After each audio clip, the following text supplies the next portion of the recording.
All right, what's up, guys? Welcome back to another episode of the Living the Dream podcast. Today on the show, we're going through Proverbs 10, verse 13. Let's get it.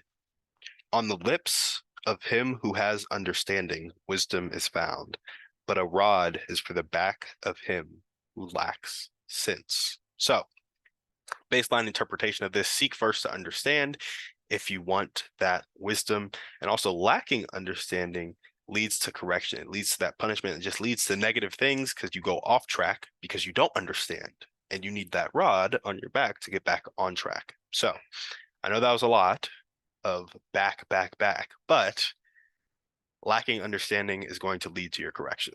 That's the baseline interpretation of it. The entrepreneurial application of this for me was to identify those limiting beliefs in faith, family, friends, fitness, and finance.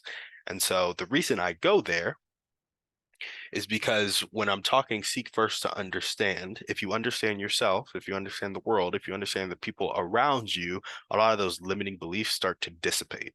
Like when you lack awareness of the limiting beliefs and you lack understanding of the limiting beliefs, you choose to judge yourself over the limiting beliefs, which reinforce it. But as soon as you're aware of it, as soon as you understand it, you then have the autonomy to redirect that energy behind that belief.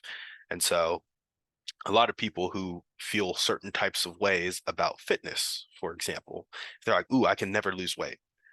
But really, they just don't understand that in order to lose weight, you need to eat a certain amount of calories. And now they're aware that that limiting belief is a limiting belief. They understand it and where it came from. Maybe their parents always told them they'd be fat their whole life. And so they never thought they could lose weight.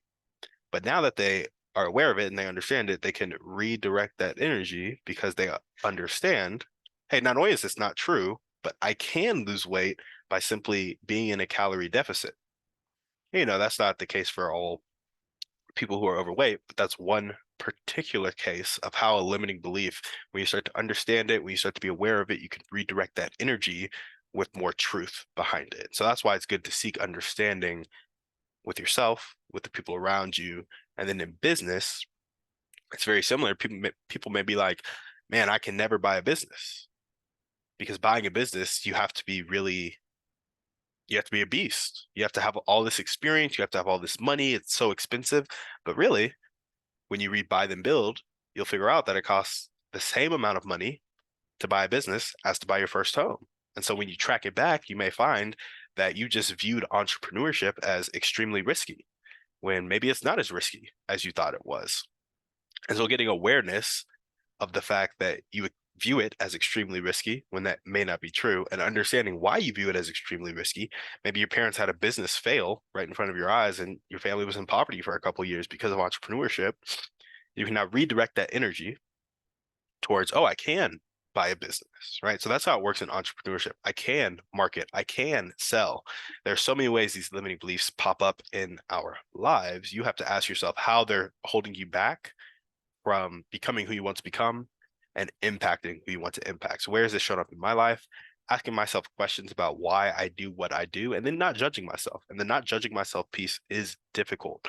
Like you really have to work on it, and you really have to work on accepting yourself after you judge yourself. Because you may ask the question, you may get the initial answer, then you may judge the initial answer, but then you have to work on releasing that judgment and just be like, hey, it's okay. And the way I do it is I know I'm still loved. And I know I'm still loved by God. That's how it's allowed me to release that judgment. But if you're not as Christian, there are other ways you can release that judgment. I've heard people talk about breathing. I've heard people talk about meditating. I've heard people talk about various things on my podcast. But yeah, for me, it's I know I'm loved, right? So where do I want this to show up in my life? Always being curious and open-minded about myself and the world around me.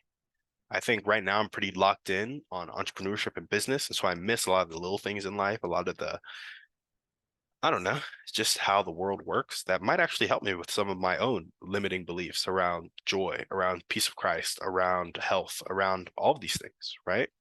But because my focus is so narrow right now, I'm not touching some limiting beliefs. And so being more open-minded, being more curious could be helpful to me. And how can you guys apply this to your life? I would say start asking more questions and target them at the root of your issue. So at the end of all these questions, you ought to feel like you really understand a problem after you send it through a question barrage.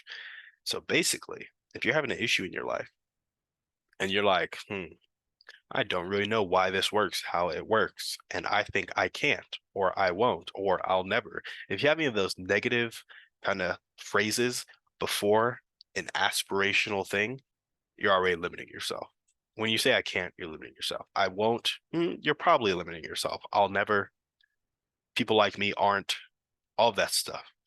When you have that, ask yourself why, and just ask it 7 to 10 times. Like, so I can't sell products and services.